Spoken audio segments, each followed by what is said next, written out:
Hello, welcome back again to my YouTube channel at welcome po sa Algris Store. For today's video guys, meron akong binili kay Pure Gold. Actually, dalawa kami nung kaibigan ko. Namili kami kanina. Meron din siyang sari-sari store. At ito po yung ating mga nabili kay Pure Gold manggahan. Meron tayong 5 box pala. Ayan. 1, 2, 3, 4. Ito yung pang-5 at meron din tayong juice. Sa ilalim meron yung sito. Bumili na rin pala ako sa palengke ng asin kasi mura po yung asin doon. Iririp ako na lang yan. Then bumili na rin pala kami ng frozen goods pero diniretso ko na siya doon sa loob ng freezer, doon sa loob ng tindahan. So ayan po yung itsura ng ating tindahan guys bago tayo mag-display. Ang dami na pong kulang. Yung ating condiments, dilata section. Ayan, diba, butas-butas na siya. Adjust na lang ng konti para naman maayos pa rin tingnan yung ating tindahan.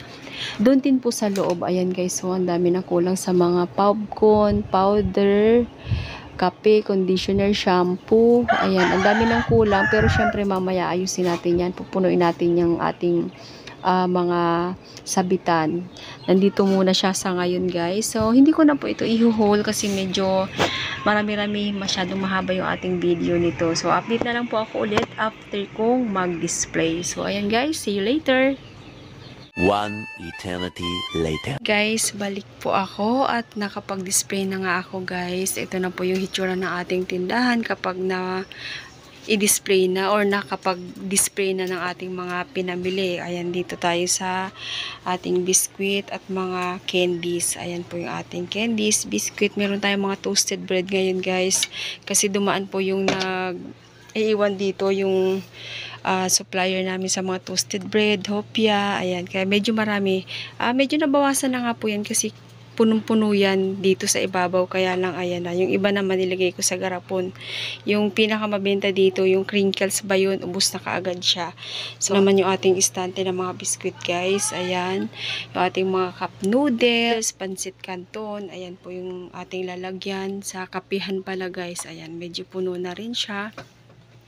Ganun din po yung ating mga shampoo, mga conditioner, mga powder, ayan, popcorn, dito sa pangatlong hilera. Tapos meron din ako dito guys, kasi puri na ganito yung lalagyan, kinuha ko na lang siya tapos nilagyan ko na rin dyan ng display sa gilid. Dito sa gilid yung ating mineral water, 2 case na lang siya, bukas may parating din yan. At sa ating tube ice, tingnan nyo naman yung aming tube ice guys, so empty na, wala na pong laman. Hindi dumadaan yung tube ice, 2 araw na. Pero meron tayong backup dun sa freezer ng ice cream.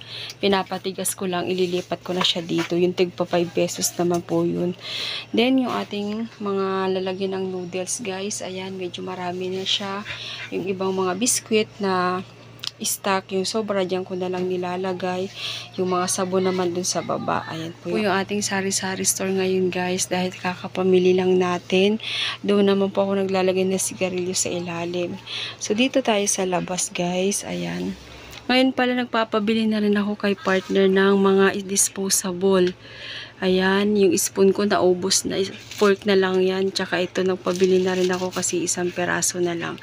So mamaya ng hapon, nandito na rin naman yun. So dito tayo sa labas guys, yung ating estante sa labas. Ayan po, kaka-display ko lang yan guys, pero bawas na naman yung mga dilata sa likod. Mabenta po yung ating dilata dito guys, yung mga yan. Kaya kahit marami tayong pinamili, habang nadi-display, nabibenta yung ating paninda. Kaya ayan ang hitsura. Butas-butas na naman. Ayan, dumating din po pala yung order ko na bigas. Ayan, 3 sako lang yan. Nandiyan na sa lalagyan. And then, yung repacking kong asin, nandito pa rin kasi hindi ko pa siya nagagawa. So, after kong gumawa nitong video na to, magre-repack na ako kasi isang balot na lang yung asin na meron dun sa loob. Ayan guys, 5 balot po ito. Mas mura kasi pag sa palengke, kaya doon ako bumibili niyan. Marami na yan kapag na-repack. So, ito na nga pala yung ating total amount sa grocery. Ito yung resibo na binili namin kay Pure Gold. Ayan guys, sa Pure Gold manggahan kami namili. Medyo mahaba-haba yung ating resibo. Kasi medyo marami-rami yun. Ito po yung total amount. 13,332.31 pero niles ko po yung 3,648 dahil personal po namin na nagamit. Meron kaming biniling gamit kay Pure Gold. Kaya ang total grocery po natin is 9,684.31. Ayan. And then sa frozen goods naman guys, worth 1,177.5 at yung ating bigas po na 3 sako ay 3,930 pesos lang naman. So total amount po natin, ipinlas ko na din pala yung asin dyan, is 16,141.31. Ayan guys. Hindi ko na yun isa-isa sa inyo kasi medyo marami at hahabang masyado yung ating video. Pinakita ko na lang sa inyo yung hitsura ng ating tindahan pagkatapos mag-display. So ayan siya. Update bala ako guys sa ice cream. Yung ice cream natin ngayon ay napakabenta.